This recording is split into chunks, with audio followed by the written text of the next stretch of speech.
Assalamualaikum warahmatullahi wabarakatuh. Alhamdulillah.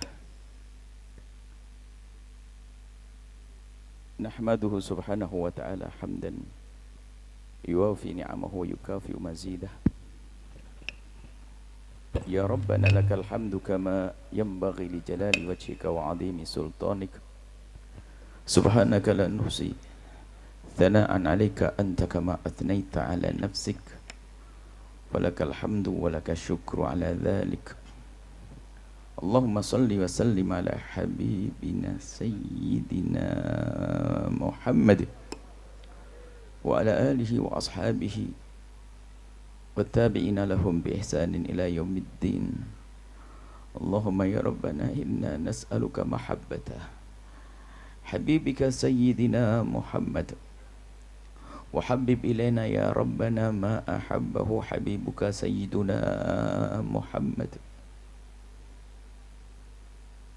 A'inna ya Rabbana ala tiba'i sunnatihi wa amitna ya Rabbana ala millatihi wa khsurna yawmal qiyamati ma'a zumratihi wa jama'na ya Rabbana fil jannati ma'a hadratihi innaka anta ala kulli syai'in qadir. Urzuqna ya Rabbana taubata qabla al-maut wa syahadata 'inda al-maut wal jannata ba'da al-maut. Amma ba'd. Yang sangat kami cintai, kami muliakan para pecinta baginda Nabi sallallahu alaihi wasallam, dan sungguh jika gelar ini benar-benar menempel, menyatu dengan kita, maka sudah selesai urusan kita. Sebab yang benar-benar mencintai Nabi kelak akan bersama Nabi. Akan tapi yang menjadi masalah adalah apakah betul gelar itu kita miliki atau hanya sekedar kita mengaku-ngaku. Hari ini kita akan memperjelas status gelar kita. Dan tadi Masya Allah kita sudah mendengar dari yang mulia guru kita semua, Romo Yai Najih Maimun. Semoga Allah manjangkan umur beliau, memperluas manfaat ilmu beliau, dan semoga Allah memberikan keberkahan kepada kita semuanya berkat kehadiran beliau dan berkat orang tua beliau dan guru-guru beliau. Alhamdulillah, ini acara mulia, acara agung, acara perayaan Maulid Nabi sallallahu alaihi wasallam. Maulid itu kelahiran. Kelahiran Nabi sudah berlalu. Kelahiran jasad Nabi sudah berlalu dan berakhir. Akan tapi yang harus kita fahami makna merayakan Maulid Nabi adalah bagaimana kita cerdas melahirkan kembali Nabi Muhammad dalam kehidupan kita. Melahirkan baginda Nabi maknanya agar kita selalu merasa bahwa Nabi itu ada dengan kita.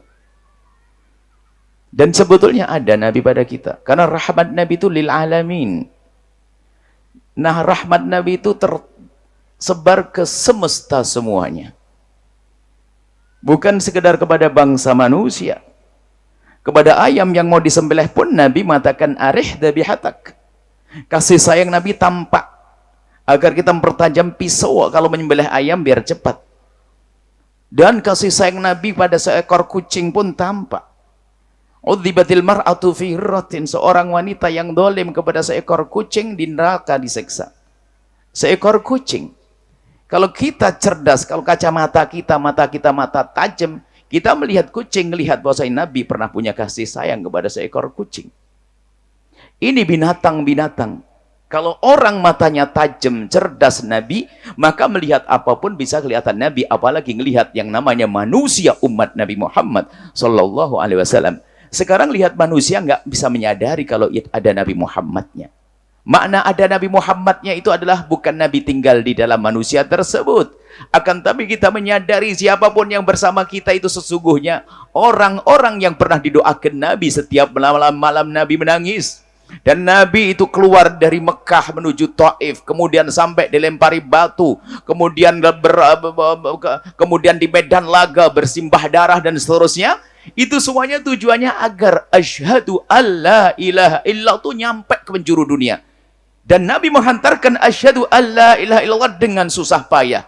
Sementara kita menerima cukup, kita di musola kecil kita di kampung kita. Alhamdulillah kita dilahirkan dari ibu dan ayah yang sudah berasyhadu alla ilaha illallah. Kita nggak perlu mendapatkannya dengan susah payah. Tapi yang perlu harus kita sadari adalah bahwasanya itu lo sambung dengan Nabi. Kita harus menyadari makna ini. Nah ini mari kita dalam waktu yang singkat ini kita pertajam deh pandangan kita. Memandang siapapun di kiri kanan kita agar bisa sambung kepada Rasulullah. Itu orang cerdas. Bukankah kaidah cinta begitu? Kalau Anda punya anak di pondok, bagaimana kaidah cinta Anda kepada anak Anda? Kalau ditanya ibu, berapa kali ibu mengingat anaknya yang lagi mondok, dia nggak bisa menjawab. Selalu ingat. Kok bisa begitu? Saya lagi makan enak, ingat anakku makan apa di sana. Aku lagi tidur, mau membuka selimut, ingat anakku selimutan atau tidak di sana. Terus dan terus dan terus, itu kaidah cinta. Kaidah mencintai seperti itu. Jadi semakin banyak hal yang mengingatkan orang yang dicintai. Maka mari kita cerdas hari ini. Seorang suami jangan melihat istrinya kecuali ingat Nabi Muhammad pernah bersabda, "Ausu." Mereka berwasiat. Nabi Muhammad berwasiat kepada kaum pria agar baik-baik dengan istrinya. Di saat seorang istri melihat suami harus tahu wasiat Nabi, pesan Nabi, dia adalah imam yang harus dipatuhi. Seorang ayah melihat anak harus paham ini amanat dari baginda Nabi SAW. Seorang guru melihat santri, ini adalah wasiat Rasulullah dalam hadis disebutkan. Dan begitu seterusnya. Dan melihat manusia secara umum, ahli la ilaha illallah dengan penuh kecintaan karena Nabi pernah bersabda, la yu'minu ahadukum hatta yuhibba li akhihi ma yuhibbu li nafsihi. Tidak sempurna imanmu, hei orang yang ngaku beriman. Tidak sempurna imanmu, hai orang yang ngaku beriman, sampai engkau mencintai untuk saudaramu seperti mencintai untuk dirimu sendiri. Jika engkau adalah orang yang diberi oleh Allah kelebihan, pikir mereka yang kekurangan. Kelebihan apapun, kelebihan ilmu, kelebihan harta, dan kelebihan apapun. Kalau kelebihan kekuatan, lindungi yang lemah. Dari umat Nabi Muhammad SAW. Maka pertemuan singkat ini kita akan mempertajam pandangan kita kepada siapapun yang ada di kiri kanan kita, agar tembus pandang kita, melihat orang di kiri kanan kita, langsung terlihat Nabi Muhammad SAW. Maka pandangan yang benar ini nanti akan menumbuhkan satu sifat mulia, sifat agung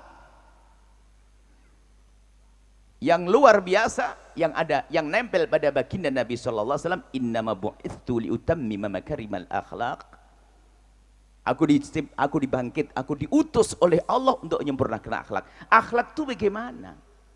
Akhlak itu bukan kalimat terucap, belum. Akhlak itu adalah kebaikan yang keluar dari perilaku Anda yang dirasakan oleh orang lain sebagai kebaikan. Itu namanya akhlak. Kalau hanya di mulut belum jadi akhlak. Cerita akhlak gitu. Akhlak itu menjadikan istrimu nyaman dengan dirimu. Hai suami, engkau bukan monster. Kalau ada seorang istri yang mau usul kepada suaminya, takut Anda monster pakai kopiah putih, ketahuilah. Kalau ternyata seorang suami mau mengusulkan kepada istrinya, hanya takut tiba-tiba istrinya cemberut setelah itu adalah jin pakai kerudung. Akan tapi hidup indah, semuanya bisa saling, ada saat memberi, ada saat menerima, saling asih, saling asuh. Itu hidup yang diajarkan Nabi. Makanya pandangan kita, ayo kita tajamkan, kita cerdas. Memindak melihat istri, melihat pembantu di rumah kita, ketahuilah dia umat Nabi Muhammad SAW. Kalau Anda belum bisa melihat pembantu Anda bahwa saya ada Nabi Muhammadnya di dalamnya, Anda belum kenal Nabi Muhammad. Pembantu umat Nabi Muhammad SAW. Orang yang bekerja di rumah Anda, lihat. Apakah seorang pekerja itu rendah dengan pekerjaan? Oh tidak. Kalau urusan menjadi kuli rendah, maka ketahuilah berarti Nabi Muhammad punya menantu yang sangat rendah. Imam Ali bin Abi Thalib, seorang yang luar biasa mulia, agung, sampai hari ini disanjung-sanjung, tidak pernah merasa rendah dan tidak pernah menjadi rendah di saat beliau mencari nafkah, bekerja, menurunkan kurma. Kalau hari ini naik pohon kelapa. Jadi pekerjaan tidak boleh menjadikan seseorang rendah. Apakah kefakiran menjadikan seorang itu rendah? Ketahuilah bahwasanya ada orang yang sangat dekat dengan Nabi akan tapi tersanjung. Abu Hurairah, fakirnya sangat fakir, setiap hari merasakan kelaparan dan sering duduk di depan masjid, sering duduk di depan masjid barangkali ada yang memberinya, ada yang membawanya pulang. Sayyidina Abu Bakar masuk nggak tahu kalau beliau kelaparan. Sayyidina Umar masuk nggak tahu kalau beliau kelaparan. Sayyidina Nabi sadar, hei Abu Hurairah, kau lapar, ayo aku bawa ke rumahku. Abu Hurairah, fakirnya sangat fakir, ternyata beliau juga orang mulia, ahli surga. Begitu juga orang kaya juga punya surga, Abdurrahman bin Auf. Ada yang jadi raja, Raja Sulaiman, Nabi Daud dan seterusnya. Jadi kuncinya adalah, kuncinya ini kita itu pandai memandang orang. Dengan kecerdasan kita mandang orang, lalu kita sambungkan dengan baginda Nabi, maka kita akan menjadi benar. Sehingga gak sempat kita berbuat zalim. Adzan? Adzin ya Allah. Adzan. 4 menit lagi, baik. Jadi pandangan kita kepada orang lain ini harus kita pertajam. Memandang orang lain lalu kita bisa sadar bahasanya di situ ada Nabi Muhammadnya. Agar kita punya penghargaan, penghormatan, kasih sayang. Nggak bisa berbuat zalim kepada sesama. Kita menemukan istri zalim pada suami, suami zalim pada istri. Seorang atasan zalim pada bawahan, bawahan merongrong, culas dan seterusnya. Sudah begitu, kaosnya tulisannya I love Rasulullah. Rumahnya ditempeli pecinta Nabi Muhammad, jangan bohong ngaku-ngaku. Cinta di dalam hati bukan ditempelin di spanduk, bukan diucapkan di lesan, akan tapi bagaimana hatimu dengan orang yang ada di kiri kananmu. Kita mulai dari orang-orang yang bermasalah dengan kita. Bagaimana mau kita mandang mereka? Orang yang jahat sama kita. Kalau dia umat Nabi Muhammad, sejauh mana kita memperlakukan orang yang jahat kepada kita? Mungkin kita akan menuntut karena tanah kita diambil, harta dia diambil dan seterusnya. Akan tapi sudahkah kita menangis di tengah malam mendoakan, ya Allah berikan hidayah kepada saudaraku itu dengan cinta, nggak ada dendam. Nabi mengingatkan kita agar tidak masuk wilayah dendam, benci yang berkepanjangan. Kalau ada dendam dan benci manusia. Kalau ada orang mengatakan, oh aku tidak punya dendam, tidak mau benci, itu bohong. Karena Anda punya hawa nafsu, hei hamba Allah. Yang hebat adalah justru di saat yang hebat itu adalah kita sebagai manusia ada hawa nafsu di dalam diri kita yang mengajak kita untuk marah, mengajak kita dendam, kemudian kita perangi. Namanya apa? Jihadun nafsi. Memerangi hawa nafsu. Nah, malaikat tidak punya hawa nafsu, baik. Tidak ada masalah, tidak ada marah, dia tidak ada ini. Kita ini kemenangan kita adalah dengan hawa nafsu, kemudian di saat kita sukses melawan hawa nafsu kita, maka inilah orang-orang yang berhasil. Jihadun nafsi, merangi hawa nafsu kita. Harus kita cerdas dengan pandangan kita. Itu tanda kalau kita sambung dengan Nabi, tidak melihat orang yang ada di kiri kanan kita, kecuali kita langsung ingat Nabi. Orang di kiri kanan kita mengingatkan kita kepada Rasulullah Sallallahu Alaihi Wasallam. Termasuk orang yang berbuat salah, zalim kepada kita sekalipun. Ada suatu ketika Imam Ahmad ibn Hanbal. Imam Ahmad ibn Hanbal adalah imam ahli sunnati wal jamaati, imam madhab. Imam madhab yang terakhir. Karena Imam Abu Hanifah yang paling tua, paling pertama. Imam Malik, Imam Syafi'i, Imam Ahmad bin Hanbal. Imam Ahmad bin Hanbal waktu itu pada masa fitnah besar, fitnah akidah. Sehingga pertentangan akidah itu yang kebetulan Imam Ahmad berbeda dengan pemikiran akidah yang bernegara, bertentangan dengan akidahnya negara. Yaitu negaranya adalah Mu'tazilah. Kemudian Imam Ahmad ibn Hanbal adalah ahli sunnati wal jamaati. Sehingga Imam Ahmad bin Hanbal 2 atau 3 generasi itu dihukum terus, dihajar terus. Di musim dingin disiram air, pokoknya Imam Ahmad dibelenggu dan sebagainya, disiksa Imam Ahmad ibn Hanbal. Hingga pada akhirnya Imam Ahmad ibn Hanbal itu akan dibebaskan. Dan di saat hendak dibebaskan itu memang ada belenggu di tangannya, ada besi, ada rantai. Lalu Imam Ahmad manusia biasa, tadi ada hawa nafsunya, ada marahnya. Langsung besi ini, tolong, ini besi ini adalah bahanku untuk menuntut nanti, untuk aku gunakan untuk nuntut. Aku telah dibelenggu dari generasi, beberapa generasi pemimpin sebelumnya, pemimpin penguasa satu, penguasa sebelumnya Suruh nyimpen, hai anak-anakku, hai muridku, simpan ini. Ini besi ini akan aku jadikan bahan menuntut kepada orang yang telah berbuat zalim kepadaku. Setelah dibebaskan, berita Imam Ahmad marah ini terdengar oleh khalifah waktu itu.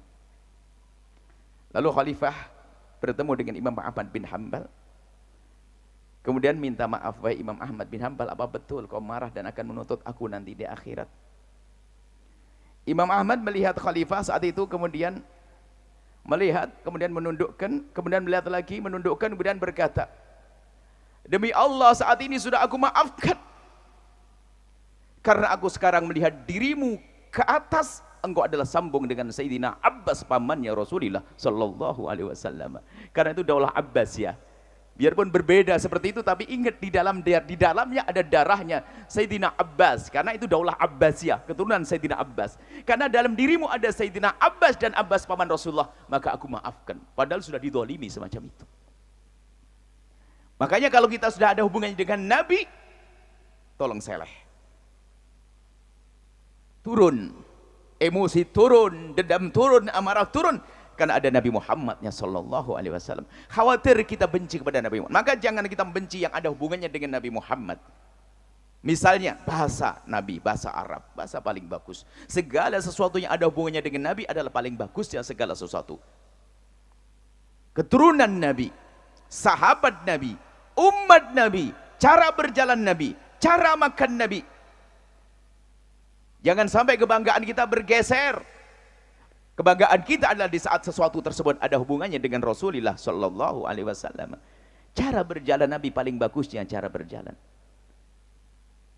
Termasuk, mohon maaf, ada sebagian mulai menanamkan kebencian dengan kearaban Nabi. Ini bukan masalah rasis, bukan.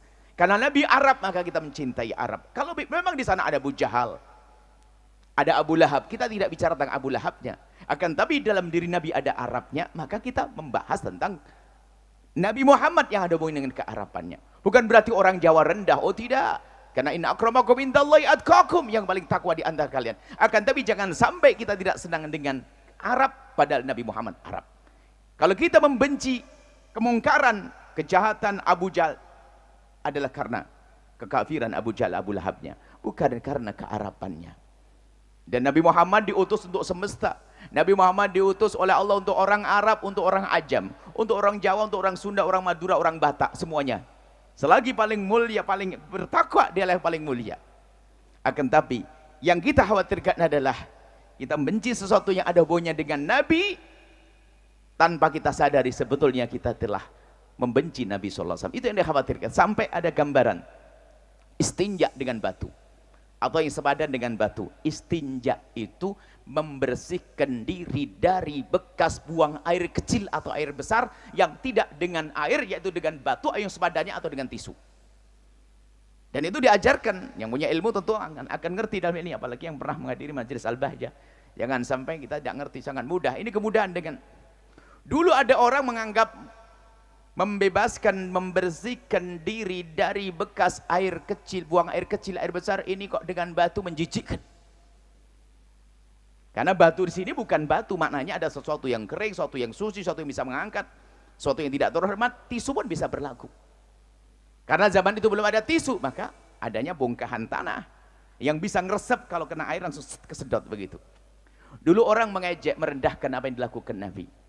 Ternyata hari ini kalau Anda ke negeri-negeri maju, Anda ke toilet cari air, gak ada, adanya tisu. Apa yang dilakukan Nabi ternyata menjadi satu hal yang dikedepankan. Bahkan selalu mengatakan kering adalah bersih di sujud.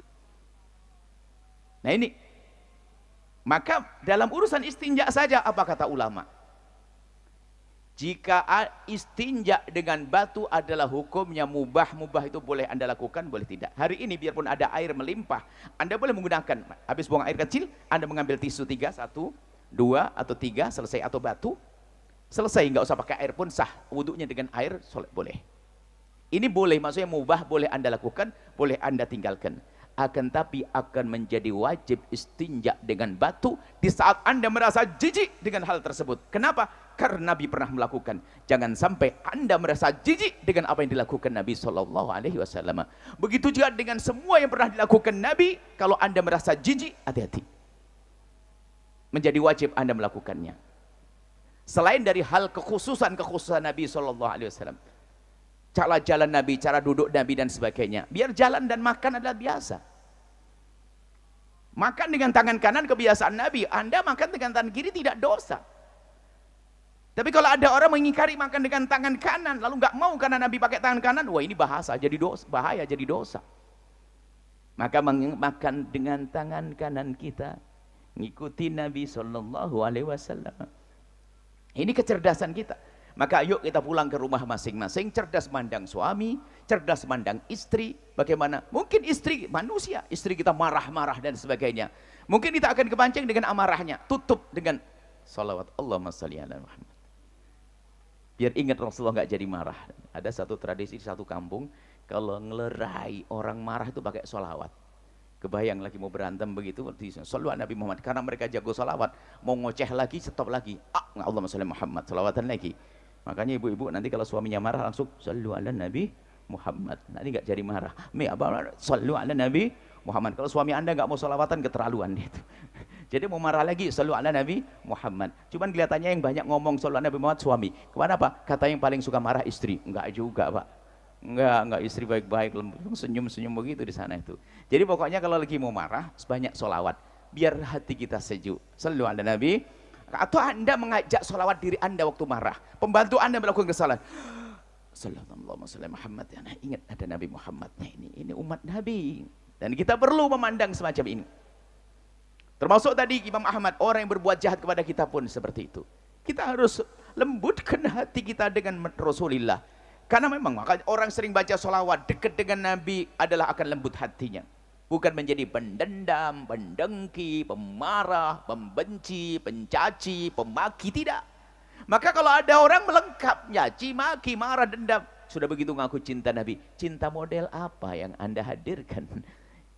Nabi adalah penuh kasih, rahmatan lil alamin, dan beliau digelari oleh Allah dengan gelar yang juga gelar atau nama Allah Ar-Rauf Ar-Rahim ada min asma'il husna, akan tapi raufnya Nabi adalah rauf yang diberikan oleh Allah, ra'fah warahmah, kasih sayang Nabi adalah kasih sayang yang Allah berikan. Ar-Raufur Rahim adalah nama Nabi Muhammad sallallahu alaihi wasallam, penuh kasih. Mari kita pulang ke rumah masing-masing, ayo koreksi. Kenapa kok kita masih sering marah-marah dengan istri? Kenapa pembantu tidak salah saja, salah sedikit saja marah ngangkat suara? Kita perlu level akhlak, wahai hamba Allah. Level kita bukan level biasa, level fikih.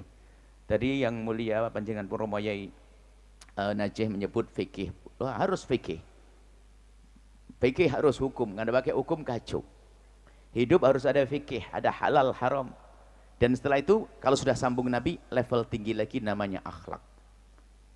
Akhlak. Jadi gini, kalau Anda punya pembantu di rumah Anda, atau Anda naik taksi, setelah dia mengantarkan Anda ke rumah Anda, atau pembantu Anda memberikan waktu Anda minta dibuatkan air minum, kopi, lalu dia menyodorkan kepada Anda. Yang penting Anda gaji sudah beres, itu babnya fikih. Anda bayar Grab selesai, itu babnya fikih.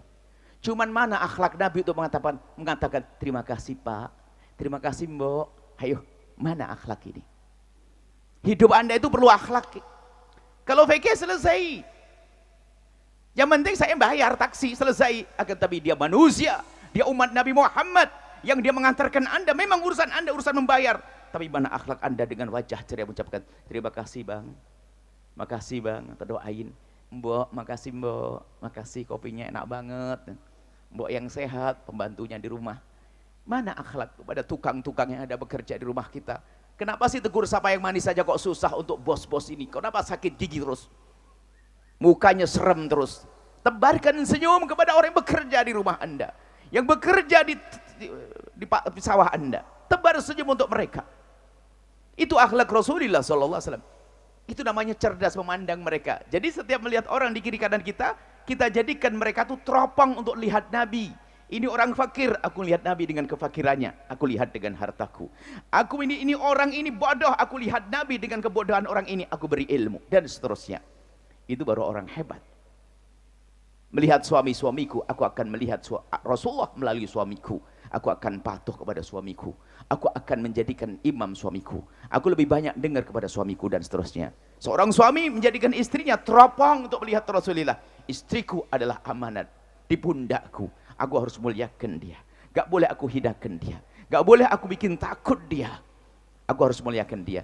Alangkah indahnya hidup dengan Rasulullah Sallallahu Alaihi Wasallam. Ilmunya tadi sudah diberikan oleh Yang Mulia Romo Yai Najih Maimun. Nah, ibaratnya hidangan-hidangan tadi yang boleh berikan tentang ilmu-ilmu sejarah. Tinggal kita bagaimana mencicipi. Maka mencicipi adalah yang kami sampaikan tadi. Hidangan harus kita rasakan, ilmunya beliau kita rasakan, kita praktekkan. Insya Allah nanti di rumah masing-masing semua harus pandai melihat siapapun yang ada di kiri kanan kita. Termasuk mohon maaf pembantu di rumah Anda. Kalau Anda bisa baik-baik sama orang yang menurut Anda, menurut pandangan kebanyakan orang adalah berbuat salah, maksiat dan sebagainya, Anda kok masih bisa lemah, bisa memaafkan orang yang berbuat salah kepada Anda, kepada orang yang telah berbuat baik kepada Anda, tentu sangat mudah bagi Anda untuk berbuat baik. Jika Anda bisa menghargai pembantu di rumah Anda sangat bisa menghargai orang-orang yang mungkin yang bekerja dengan Anda. Jadi ini mulai dari situ. Kita harus pandai menebarkan senyum. Penuh kasih sayang melihat siapapun di kiri kanan kita. Itulah orang yang kenal Nabi. Jadi kenal Nabi itu melalui umat Nabi. Jadi kita akan sering bicara khidmah kepada Nabi Muhammad. Saya ingin berbakti pada Nabi. Nabi sudah tidak ada, hai hamba Allah. Nabi sudah wafat. Yang ada adalah umat Nabi Muhammad Sallallahu Alaihi Wasallam. Maka ayo kita berpikir bagaimana kita berbakti kepada umat Nabi Muhammad. Suami, istri, anak, pembantu, tetangga, saudara. Lalu ngaku cinta Nabi rebutan waris. Ini gimana ceritanya? Bohong banget dia itu. Cinta Nabi, maulidan besar di rumahnya. Tatonya apa? Itu yang buat maulidan adalah sebagian daripada harta rebutan waris. Itu namanya masuk neraka dengan gaya maulidan. Mana model begitu itu? Nggak bisa. Kenal Nabi nggak akan begitu. Kenal Nabi SAW kan. Kemudian diantaranya ini terakhir kami ajak untuk kenal Nabi dengan ngurusi umat Nabi Muhammad SAW. Ini yang kami serukan di mana-mana. Makanya jangan sampai Anda tidak ikut andil. Anda bisa berbuat baik secara pribadi. Anda dengan istri Anda, dengan suami Anda. Itu bagus, harus, keharusan. Akan tapi kita ingin berjaya betul di akhirat. Buat program mencintai umat Nabi Muhammad untuk Nabi Muhammad dalam program besar-besaran. Yaitu membuat pondok pesantren, madrasah dan sebagainya. Ini yang kami serukan di mana-mana. Jadi kalau orang ngurusi pondok seperti yang selama ini adalah pondok di Batang, Abah Haji Hartono dan teman-teman yang lainnya ada di sini. Coba, setiap saat di saat berada di luar pondok dia ingat pondok sebenarnya ingat Nabi. Mikir pondok semua para sesepuh-sesepuh Al-Bahjah yang ada dimanapun mereka berada. Coba saja. Wong dia ngelihat buah murah saja ingat santri, ingat umat Nabi Muhammad. Yang Nabi mengatakan wakunuhum, perhatikan mereka para santri. Mikir bagaimana fasilitas santri, bagaimana makan santri, bagaimana kemajuan santri dan seterusnya. Itulah yang kami suruhkan kepada Anda semuanya. Ayo bergabung dengan program kemuliaan. Ini bukan sekedar ngurusi orang-orang biasa, tapi ini mengurusi wasiatnya Nabi. Sebab dalam hadis disebutkan idza ja'akum qaumun yatrubunal ilma qulu marhaban biwasiyati Rasulillahi wa kunuhum. Jika datang sekelompok kaum yang menuntut ilmu, sambut mereka. Nabi nyuruh marhaban, selamat datang wahai wasiatnya Rasulullah. Dan Nabi merintahkan wa kunuhum, perhatikan mereka. Dengan apa? Dengan ilmu wahai ahli ilmu. Dengan hartamu wahai orang punya harta. Dengan kekuasaanmu wahai orang punya kuasa. Jadikan kekuasaanmu untuk mengurusi para penuntut ilmu. Karena apa? Penuntut ilmu pertama dia akan mendapatkan ilmu untuk dirinya dan akan menyebarkan ilmu. Ini yang kami serukan di mana-mana. Maka beruntunglah siapapun yang telah bergabung. Karena Anda semoga panjang umur. Kalau kita mati nanti, jadi ibadah itu ada ibadah qasirah dan ibadah muta'adiyah pahalanya. Ibadah qasirah itu pahalanya berhenti. Tahajud mati ya selesai. Haji selesai haji ya selesai. Tapi ada ibadah yang pahalanya terus mengalir adalah program-program kebaikan jangka panjang seperti yang Anda lihat di tempat ini. Ada masjid buat sholat setiap saat. Ada pondok pesantren yang bakal ngisi masjid. Ada masjid nggak ada orang yang belajar ya nggak ada isinya. Maka pondok hari ini madrasah diniyah termasuk yang kami serukan, tolong hidupkan kembali madrasah diniyah di kampung-kampung. Dan kami serukan kepada semua cabang-cabang Al-Bahjah harus ada waktu, dan kalau perlu disisihkan dana untuk memperhatikan madrasah diniyah yang ada di kiri kanan pondok pesantren tersebut yang mengajarkan akidah yang benar, akidah ahli sunnati wal jamaati asy'ariyati. Karena dari mereka lah kita kenal sholat. Coba, kebanyakan dari kita ini dari mana Anda kenal ilmu sholat? Dari pondok besar, pondok yang ini? Oh, bukan, dari musola di kampung kita. Waktu habis maghrib kita rame-rame, alhamdulillahi katsira. Makanya kami menyeru kepada siapapun untuk peduli dengan madrasah diniyah di kampung-kampung. Ini ustadz-ustadz kampung tuh wali-wali tersembunyi. Ngajar setiap hari hanya dikasih sabun, uang 100.000, gula. Masya Allah, orang-orang hebat mereka. Makanya hei Anda yang diberi Allah kekayaan, dan kami berharap setiap ada markas Al-Bahjah harus ada kepedulian dengan mulai satu madrasah satu atau musola yang biasa dipakai belajar ngaji di situ. Kita perhatikan dimulai dari memperhatikan toiletnya, toilet untuk laki, untuk perempuan yang tertutup. Jangan sampai anak gadis sudah mulai besar, kalau ingin buang air kecil harus bingung pergi kemana. Sekarang sudah Masya Allah, ini termasuk utamanya di situ. Kalau tempat belajar saja digelar terpal sudah oke di mana saja. Tapi tempat buang air kecil harus tertutup, wudhu tertutup agar tidak tersingkap auratnya. Jadi yang mendengar suara ini dimanapun Anda berada, ayo peduli kembali kepada madrasah diniyah. Sisihkan rezeki Anda, termasuk pondok pesantren seperti yang saat ini Anda saksikan. Anda meninggal dunia, semoga panjang umur. Ini pahalanya akan terus mengalir. Ini kita harus peduli kepada sisi ini. Dan ini orang cerdas, kalau memang Anda cinta Nabi, lakukan itu semuanya. Menyisihkan rezeki Anda. Kita belajar agama dari musola-musola di kampung kita. Sebelum kita belajar di pondok pesantren, sebelum belajar di kampus, di universitas, kita belajar di madrasah diniyah hari ini. Dan tolong ini para wali-wali tersembunyi itu yang ngajar-ngajar di kampung-kampung ini hebat. Nah, kalau musim panen bagaimana kisahnya? Banyak sering terlambat karena dia harus ikut derep kalau bahasa Jawa Timur. Kalau bahasa Sini tidak tahu cari padi di tempatnya orang yang dapat bagian itu kan. Kemudian terlambat buru-buru, mandinya buru-buru, yang pakai masih sabun pelok begitu, bukan sabun cair, sehingga sabunnya ada putih di kupingnya begitu, ketinggalan itu. Kelihatan sama santrinya, dipikir apa? Allah, wali tersembunyi, hebat mereka. Dan Anda harus cinta. Jangan gampang terkagum-kagum dengan ustadz terkenal yang Anda tidak pernah tahu akhlaknya seperti apa. Dan itu boleh Anda kagum, tapi yang jadi masalah adalah gampang terkagum dengan ustadz terkenal, lalu meremehkan ustadz kampungnya. Ini jadi masalah. Nggak boleh Anda merendahkan kiai kampung Anda. Coba jujur, Anda ketemu kami berapa kali? Baru sekarang. Waktu mbahmu wafat siapa yang ngurusi? Kiai kampung, bukan ustadz-ustadz yang Anda lihat di media-media itu, bukan. Waktu mbahmu sakit siapa yang jenguk pertama? Jadi tolong lebih cinta kepada, harus peduli. Kalau Anda mencintai ustadz-ustadz yang selama ini Anda lihat, asalkan akidahnya benar, ahli sunnah wal jamaah asy'ariyah, harus Anda cintai. Akan tapi akan menjadi salah jika Anda lupa dengan kiai-kiai di kampung. Sebab biasanya kalau sudah kenal ustadz terkenal itu, wah, merasa fotonya dipajang sama ustadz terkenal, itu ngeremehkan kiai kampungnya. Oh, musibah orang ini. Kiai kampung jangan Anda remehkan. Kami pun juga merasa bagaimana di musola kecil belajar sholat. Habis isya masih zaman kecil senter. Mereknya nggak usah disebut, pakai senter, zaman senter belum ada listrik. Kalau habis sholat isya itu pulangnya lari karena sambil ketakutan, wah rame itu, kan gitu. Itu suasana di kampung hari itu. Yang masih menemukan listrik belum ada, mungkin akan merasakan ini. Saya hidup listrik belum ada di kampung kami, kiai kampung. Ini saja insya Allah yang bisa kami hadirkan. Insya Allah semuanya peduli dengan kegiatan-kegiatan kepesantrenan. Hati Anda keras, mungkin Anda orang yang sering marah dengan istri tanpa sebab. Sering cemberut sama suami tanpa sebab.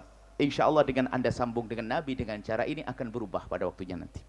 Atau mungkin ada orang punya anak bejat, jauh dari kebenaran, anakku bejat.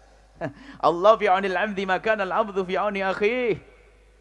Allah akan nolong seorang hamba kalau hamba itu nolong saudaranya. Anda ngurusi santri, Allah tidak akan biarkan anak Anda, hei hamba Allah.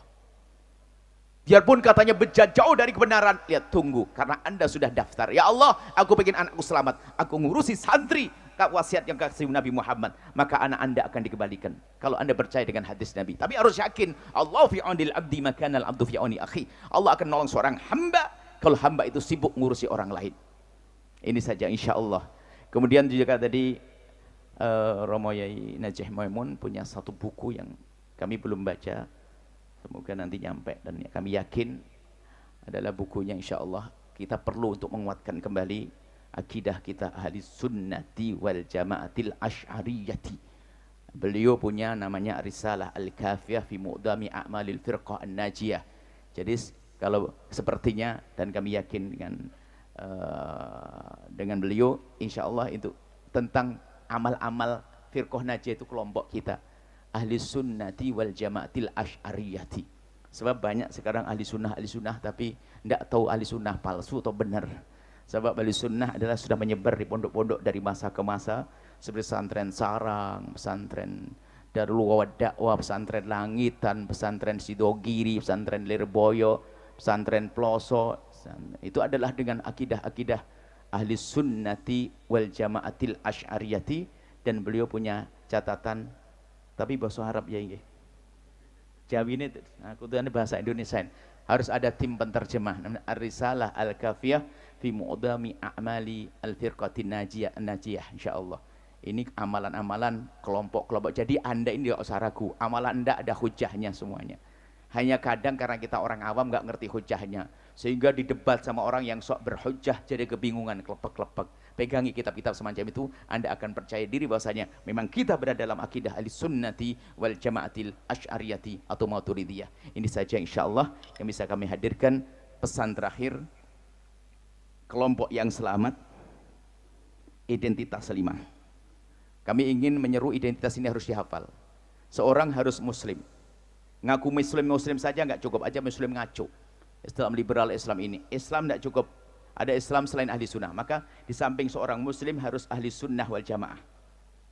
Di samping ahli sunnah wal jamaah sekarang ada ahli sunnah aneh-aneh. Harus ahli sunnah wal jamaah asy'ariyah atau maturidiyah. Setelah asy'ariyah maturidiyah, ada orang menerima Imam Abdul Hasan Asy'ari, tidak menerima ulama asy'ariyah, makin bermasalah. Biasanya orang anti tasawuf. Maka yang keempat adalah harus bertasawuf. Identitas harus bertasawuf. Yang kelima adalah bermadhab. Ada orang ngaku percaya Abdul Hasan Asy'ari sebagai ulama tapi nggak mau bermadhab. Ada ini enggak. Jadi 5, Islam, ahli sunnah wal jamaah, asy'ariyah maturidiyah, sufiyah, bermadhab. Ini identitas 5 yang selama ini kami serukan, harus hafal. Ini harus hafal, harus ngerti. Makanya kalau mau calon menantu nanti tanya, muslim ntar dulu dong, jangan asal-asal Islam. Islam apa? Ada, yang penting kan Islam. Wah, batal jadi menantu. Islam banyak, Islam ngaco nih. Islam bukan Islam yang ngaco, Islam ahli sunnah. Ahli sunnah yang mana ini? Wah, pokoknya ahli sunnah. Oh enggak, harus ngomong asy'ariyah maturidiyah. Nah, terus lo ngomong apa? Sufiyah. Sebab ada orang anti tasawuf, Imam Ghazali diantemin, Torekoh dimusuhin, sebagainya. Anak Sufiyah. Setelah itu apa? Madhab apa? Kan kita langsung Quran sunnah, nggak perlu bermadhab, batal jadi mantu. Karena memang Imam Syafi'i nggak pakai kitab dan sunnah, Imam Syafi'i nggak pakai dalil. Ini kan kurang ajar Imam Syafi'i. Maka identitas 5 ini harus kami hadirkan, dan insya Allah itu akan jadi panduan bagi kita untuk mengerjakan apa-apa. Nanti kalau perlu, kalau Anda punya perusahaan yang mau bekerja di tempat Anda, harus bisa ini semuanya. Kalau nggak bisa menjawab 5 ini, harus kursus dulu, harus bisa paham 5 identitas ini insya Allah. Ini saja, mari kita tutup dengan doa. Sebelum nanti pungkasan doa akan ditutup dengan Romo Yai Najih Maimun. Bismillahirrahmanirrahim. Alhamdulillahirabbil alamin. Allahumma shalli ala habibina sayyidina Muhammad wa ali sayyidina Muhammad. Allahumma ya Allah, pandang kami dengan kasih sayang dan cinta darimu ya Allah. Amin. Kami datang ke tempat ini ya Allah, kami mencari cinta, maka berikan kepada kami cinta kepada kekasihmu Nabi Muhammad. Ya Allah, seperti kau mudahkan lisan kami berucap cinta kepada kekasihmu Nabi Muhammad, maka kami mohon wujudkan cinta di hati kami, wahai Zat yang Maha Kuasa. Hanya Engkau yang bisa memberi cinta ya Allah. Seperti kau mudahkan lisan kami berucap cinta, mudahkan hati kami mencintai kekasihmu Nabi Muhammad. Mudahkan kami mengikuti kekasihmu Nabi Muhammad, dan matikan kami kelak setelah panjang umur dengan agama kekasihmu Nabi Muhammad, dan kumpulkan kami di padang mahsyar di bawah bendera kekasihmu Nabi Muhammad, dan kumpulkan kami kelak di surga bersama kekasihmu Nabi Muhammad. Dan kami mohon ya Allah, pandang anak-anak kami dengan kasih sayangmu ya Allah, dengan kasih sayangmu, dengan cinta darimu ya Allah. Jadikan anak-anak kami anak-anak ahli surga ya Allah. Jadikan anak-anak kami anak yang mencintai kekasih-Mu Nabi Muhammad. Dan kami mohon siapapun yang berada di tempat ini ya Allah, yang belajar di tempat ini, yang bekerja di tempat ini, yang melewati tempat ini, yang jualan di tempat ini, kami mohon berikan pada mereka segala kebaikan berkat kekasih-Mu Nabi Muhammad. Ya Allah, yang selama ini ya Allah berurusan dengan rezeki yang haram, kami mohon Wahidat yang Maha Kuasa ganti dengan rezeki yang halal berkat kekasih-Mu Nabi Muhammad. Yang dalam rumah tangganya tidak indah dan tidak harmonis, maka mulai saat ini jadikan rumah tangga mereka rumah tangga yang diridhoi kekasih-Mu Nabi Muhammad. Jadikan rumah tangga yang penuh dengan keindahan dan kebahagiaan berkat kekasih-Mu Nabi Muhammad. Yang sempit rezeki, lapangkan rezekinya berkat kekasih-Mu Nabi Muhammad. Yang sakit, sembuhkan berkat kekasih-Mu Nabi Muhammad. Yang saat ini ya Allah susah dengan anak-anak yang masih bandel dan jauh dari kebaikan, maka kembalikan anak-anak mereka ya Allah ke jalan yang Kau ridhoi berkat kekasih-Mu Nabi Muhammad. Ya Allah, yang Kau berikan pada mereka harta yang melimpah, jadikan mereka orang kaya di dunia dan kaya di akhirat berkat kekasih-Mu Nabi Muhammad. Mudahkan mereka untuk berbuat baik dengan kekayaan mereka ya Allah berkat kekasih-Mu Nabi Muhammad. Ya Allah, yang Kau beri tahta, beri jabatan ya Allah kepada mereka, jadikan jabatan mereka adalah jabatan untuk keselamatan kejayaan kelak di surga bersama kekasih-Mu Nabi Muhammad berkat kekasih-Mu Nabi Muhammad.